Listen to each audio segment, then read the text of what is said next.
Quarterfinal Saturday continues in Asheville, North Carolina at the Ingalls Southern Conference Championships. We get ready for the 2 versus 7 game. The Furman Paladins against the Mercer Bears. They say this is where the madness begins around here at this time of the year. In our afternoon ball games, we got a hint of that and then some. Chattanooga holding off a feisty Citadel team as the regular season champion Mocs move on to semifinal Sunday.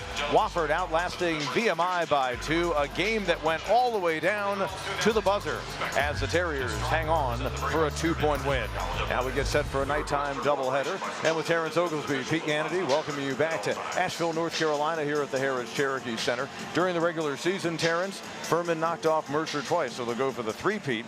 Bears team very impressive in getting their opening round win last night and trying for a second straight year to write a Cinderella story from Friday into Monday's championship game. And they've got their hands full against a Furman team that loves to force turnovers and get out in transition. This game is going to come down to pace. Furman loves to get up and down while Mercer functions much better in the half court. Going to be interesting to see. The first game, Mercer turned the ball over far too much. They're going to have to take care of the basketball to keep up with Furman. They've got a guard who is someone seems to always be going at full speed. Kamar Robertson for the Bears of Mercer. This is a power forward in a point guard's body. He does everything, and he's going to be relied on heavily today for the Bears to take care of the basketball. But you see, 16 points and 12 boards. He plays with a physicality and a ferociousness at the point guard position. He's going to have to be excellent today. And for Furman, who else but Jalen Slauson, a terrific 6'8", 210-pound post player. They run all their offense through him. One of the best passing big men in the Southern Conference, and not to mention the defensive player of the year. Led the league in steals, one of the league's best shot blockers. Terrific all around defensively. And whenever they surround him with all shooters around the perimeter, Furman, when they're knocking down shots, can compete with anybody in the country. Slauson, his teammate Mike Bothwell, making coach's first team all Socond, trying to knock off the Bears out of Macon, Georgia. Before we tip it off, let's go courtside to Aaron Summers. Aaron? Thanks, Pete. Furman has been getting a lot of noise this week about the last time they won the Socond championship back in 1980. Head coach Bob Ritchie said that was a long time ago. I wasn't even born then, he said. So I don't want to hear any of that. I'm trying to take all the pressure off of my players. This team is 0-0 in Asheville. I want them to just go out there, play their game, because we know how to win. He feels like they had the best week of practice this week, and they're coming off their best game of the season and their last regular season win. All 6 of Furman's Southern Conference championships happened between 1971 and 1980. They were the gold standard for the league back in the 70s. Now Jalen Slauson hoping this year's edition can get to the big dance. And that's a big-time move by Slauson right out of the gate. Only a 31% three-point shooter. Stayed down on the shot fake, because if Slauson gets ahead of steam towards the bucket, he is a fantastic finisher because of his superb athleticism, Pete. So a Citadel team hang around against Chattanooga in the first game of the day after they played last night. Mercer had an easier time of it in their game, a decisive win over Western Carolina Friday, than the Citadel did in their contest against ETSU, but an early turnover by the Bears. It's going to be something to keep an eye on, Pete. They have to take care of the ball, does Mercer, because of Furman's ability to get out and play so fast. Great cut by Bothwell in the finish. Conley Garrison given the assist. The transfer from Division II Drury has been a huge addition this year. Over to Robertson. Thought about the shot. Gives to Hasse. Plenty of time on the clock. 16-point effort last night for Robertson. Glisson feeding Hasse for the first Mercer bucket of the game. Because she was so close to delivery, he missed their New Year's Day game at VMI, and then their son was born overnight on the day of the UNCG game on the road. He was there for the birth and then coached that night in about an hour of sleep. And his team got him a 4-point win. Garrison to beat the shot clock. Might be that kind of night for the Paladins. Big time shot by Garrison at the end of the clock, no less. But Mercer's cross-matched in their man-to-man. They put Grant on Bothwell and completely backed him up in the paint. Bothwell, a pretty good shooter in his own right at 35%, but they're just going to live with him taking off the dribble jump shots, it seems. End of the night, and then you're going to call that one. But excellent penetration by Mike Bothwell, and Garrison realizes you see the back of your defender's head, you cut to the basket. Good awareness by both players on that occasion. Double team came. Tucker, he'll pull up for the jumper. Nice touch. Guy who during the regular season was not much of a factor at all in the rotation. Played well last night, and it was just 15-foot jump shots just like that off the dribble. If he's able to make those with consistency, he can provide some value. Foster gives to Anderson. Anderson to Garrett Heen. Bob Ritchie took it and continued the growth and had a couple of 25-win seasons recently. With a big run, could get to that number this season. Aaron. Talking to Coach Ritchie, he said that this particular team, even though he's had a lot of success here with Furman and enjoyed coaching each one, has been the most fun to coach. He said even when we don't play well, it's really hard to get mad at them because they just come ready to work the next day. It's just been what they do in terms of preparation. They're just ready to go, and they always are ready to play. I mean, that extra year has just changed a lot of things for a lot of different teams and just added it's a bigger pool of players this year, and you get a more mature group because of it. And interestingly, he's a coach who regularly still redshirts guys. You almost never hear about that in college basketball these days. Shot clock at 4 for Sean Walker. Pulls up over Foster. Big bucket. Son of a coach. Always seems to have great court awareness. Garrison. 10 of his teams, 18 points. And Slauson able to get back in the scoring act. He might have gotten away with a couple of steps. Lob to Slauson. From the wing, Pegues. And that was needed. And whenever you're playing Furman, you cannot make mistakes off the ball because they're going to make you pay every single time with their ability to shoot the three. Southern Conference. Welcome back to the Southern Conference men and women's basketball tournament. We have men's action today presented by Ingles, and luckily I'm here with an Ingles spokesperson, Caleb Peak. Not only are we bringing fans back this year and have a lot of fun events for them, but there's a lot of charity opportunities here that Ingles brought as well. There certainly are. How about this environment? The Mercer student section is right on top of us. Excellent spot for a tournament here in Asheville. But you're absolutely right. We have our Hoops Against Hunger campaign going on once again. I forget how many years now this has been happening, but it's a tradition here at the Southern Conference tournament now. And 1 out of every 5 kids, 20% of kids here in Western North Carolina have food insecurity. And that's a number that's just unfathomable to me. So that's where we're asking our Southern Conference fans to come out and help. We're accepting food donations here at the tournament. You can also text HOOPS to 345-345 to donate, to make a donation online, a financial donation. So every little bit helps, right? Whether it's food, whether it's dollars, you can absolutely make a difference right here in your local community. All right, give me a little update on the mascot challenge. What's that? I'm sorry. Give me an update on the mascot challenge. Well, Western Carolina had the lead coming into today.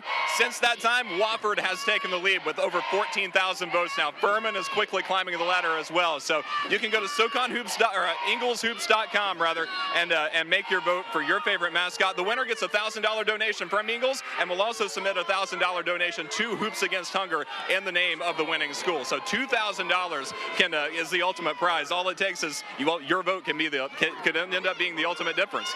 Awesome stuff, Caleb. Thank you so much. Thank you. Pete? Bears won last night, scoring 81 points. They're going to need to pick up the pace to get anywhere close to that. It'll be tough against the defensive opponent they're facing. Hasse, will they count it? They will, and he'll head to the line. That's where your size advantage comes into play. On the offensive glass. Nice job, Hasse, staying consistent, attacking the offensive glass. He's able to grab the carom and put it back in. But, here's another thing with switching is if you're going to continue to switch 5 ways, if you're Furman, you're going to have some cross matches, and Hasse is going to end up on a Joe Anderson from time to time. You got to do your early work boxing out if you're Anderson and get into their legs away from the hoop, because if they get in there close, there's not really a whole lot you can do, Pete. Robertson during the regular season combined for 27 points against the Paladins. Give him 2 more here tonight. He's got 8. He's been strong attacking the basket. Whenever he gets his shoulder past you, he controls where you're at. For the most part, Mercer really moves the ball well, Pete, but he has been the exception as far as putting the ball on the floor. And another strong move by Marcus Foster as well. One of the most improved players in the Southern Conference this season. 9. Shot clock at 5. Garrison forcing the turnover. 4th so far. Heen on the finish. How about Heen catching the ball going away from the basketball? Big time finish. This Paladin team active, causing turnovers. And Conley Garrison fronting the post, doing an excellent job denying entry with that size mismatch. Greg Gary, the head coach of Mercer, forced to call his second time out of this opening half because Furman is doing things like this. Creating turnovers, that's the biggest thing. And how about Marcus Foster, the pitch ahead, ends up in Bothwell's hand, he'll flush it. And then the next time down, Conley Garrison creating the turnover, the tough catch and tough finish by Garrett Heen. Pegues. There's needs some stops. Foster rejected by Johnson. He's a guard, but he's 6'6". That's his 35th block of the year. He's been really good in that regard. Man, how about, he got bullied a little bit to get in the paint, but his long arms and ability to get off the floor, I mean, impressive. But speaking of impressive, Kamar Robertson has been different today. The lone guy that's really carrying this offense. 12 points for the young man so far. 37-25 is our score. The Furman Paladins seemingly in control. They're trying to make it a three-peat against Mercer this season. They want to dance for the first time since 1980.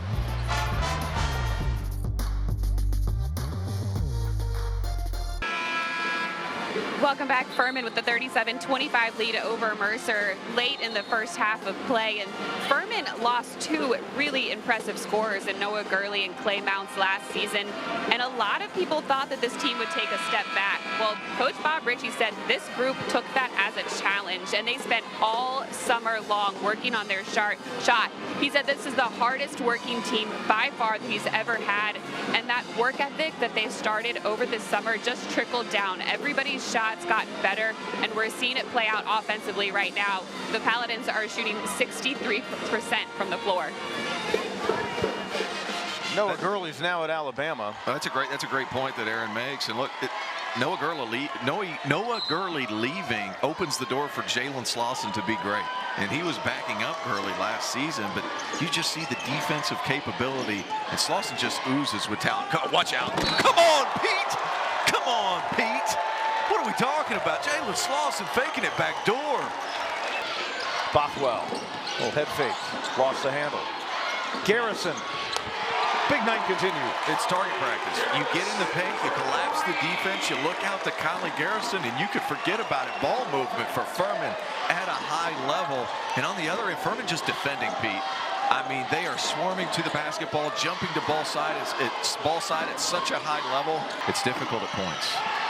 Can't get it to go. Foster. And that's how we arrive at halftime. A dominant opening 20 minutes for the Furman Paladins, trying to continue their dominance in this series. Bob Ritchie's program has won 14 straight against the Bears. They're trying to make it 24 wins in 34 meetings all time. And the Furman head coach visiting with Aaron. Coach, you're shooting 67% from the floor right now. What's the key to maintaining that type of efficiency? Well, continue to take care of the ball and manage their switching. And they're switching, which has caused a little bit of problems, but just making sure we're persistent to the paint to get shots off of paint drives versus switch and not settle. I thought we did a much better job of that in the last 10 minutes. Defensively, you've held them scoreless from outside. How are you liking what you're doing on that side of the ball? Yeah, we're doing a decent job defensively. Kamar's getting in the paint way too much. They're really trying to post us and play inside out. They got a lot of movement, so we got to continue to talk, communicate our switches, and keep the ball in front. Thanks, Coach. Thank you. Furman Paladins doing just fine in their 2022 Socond tourney debut. Mike Bothwell, 9 points in the first half. Conley Garrison and Garrett Heen doing their part. Mercer just trying to hang around against a Furman team that's rolling.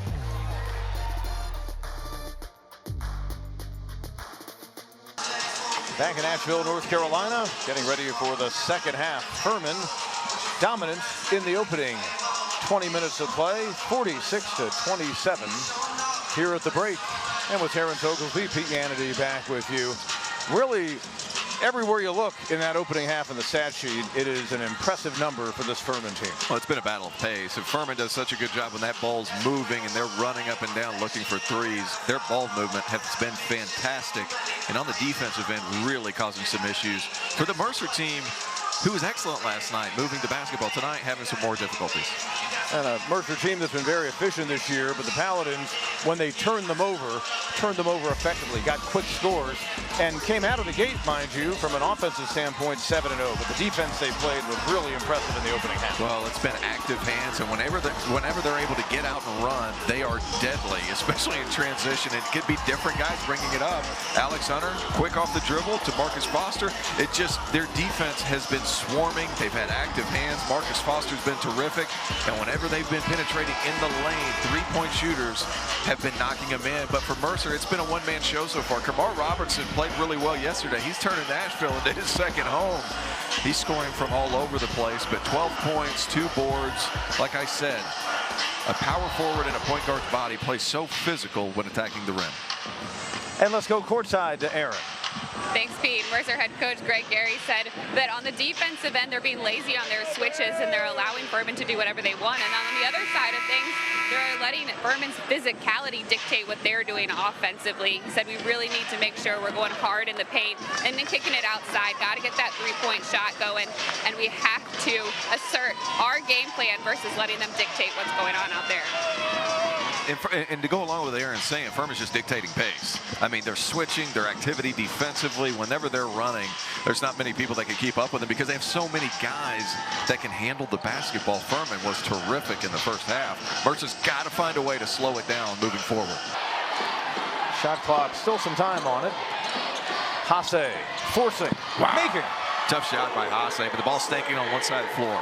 That's not good news for Mercer. Guys are loading up ball side. You're going to have to make shots like that all night. It's not going to be good for you. Drive inside Garrison. He's had a 15-point night. Went back to a man-to-man defense. And all that being said, to get them out of their offense to make it difficult. Nice shot by Hasse. Soft touch for the big fella. Other end, Slauson denied by Hasse. 17th block this year for the native of Chile. 16-point game. Robertson almost traveled. Some coaches will tell you they don't like to play zone because they think their team gets too relaxed. Bullet pass, Glisson. This is one of the first times all day, Pete, that I've seen Furman's help side come over a little bit late, and Bob Ritchie's going to come over and call a timeout. Offensively, Furman's been great, but it's been Mercer doing everything else and then trying to get back in this game with their intensity. Bears are 6 of 7 from the field in this half. And the ball moves up. Jalen Slauson gets up. He thought he got goaltended. That's a clean block by Hasse. Mercer trying to battle their way back in this one.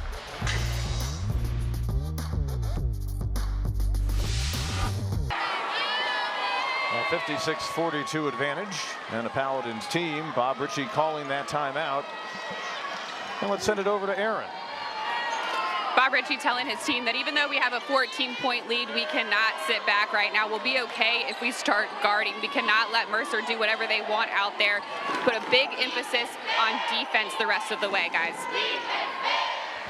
Paladins saw that zone. You just see those curveballs every so often. They get teams slowed down. Going inside, Slauson, good movement on the baseline. Nice pass by J.P. Pegues. And Slauson staying patient when getting the ball close in towards the rim. Nice finish. Robertson penetrates, finishes off the glass. Kamar, the pit bull Robertson. Big move, sitting on top of the defense. Hey, if I'm Furman, I'm moving forward right now. I'm going to go ahead and run my man sets because as soon as they pass the ball, the second time, they trigger back to man-to-man. So now Mercer's back into a man-to-man defense. Run your man sets and let the ball find you. Oh, Conley Garrison, that was a risky one, and he knew it. Paladins have been efficient with the ball again tonight. Just 4 turnovers. Pull up by Hunter. All-time leading three-point maker in Paladins history. Bothwell skies for the rebound. Johnson paid attention because he almost snuck in. Oh, come on! Wow! What are we talking about, Pete? Big time finish. Alex Hunter, the up and under. The dipsy-do, if you will. Big time finish. Offensive rebound and extra possessions. Furman is back to rolling. Big time finish. Hunter has 13 points, and the lead grows back out to 16. And how about the up and under? Extremely athletic. The right hand, the spin, the bucket.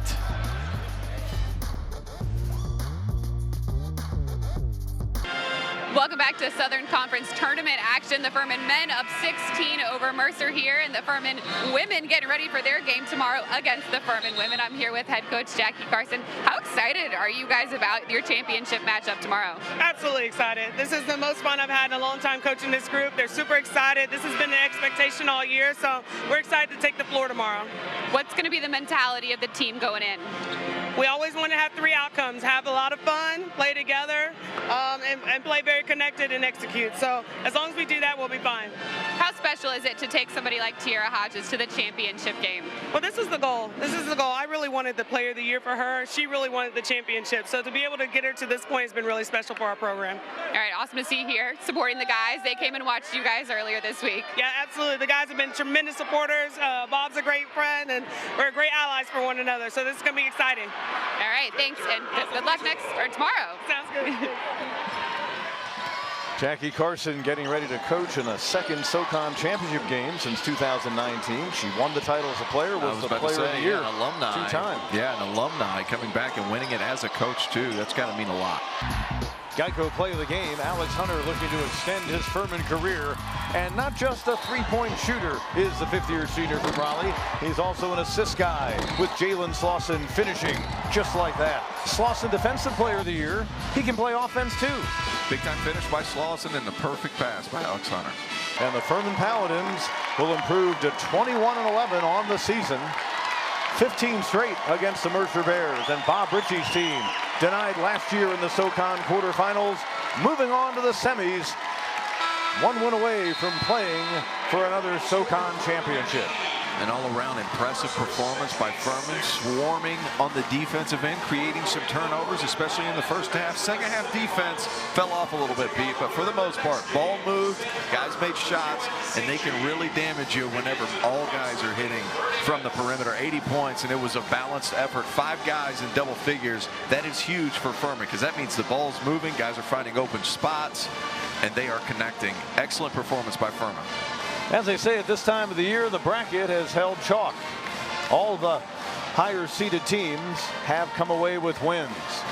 In the case of the first 2 games, those who were favored struggled and eventually closed the deal. In the case of tonight's first ball game of the evening, the Furman Paladins jumped out in front and never looked back.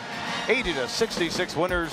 Paladins going on to the semifinals for yet another year at the Socond tourney. Felipe Hasse did his part for the Mercer Bears, but there were too many Paladins attacking the basket.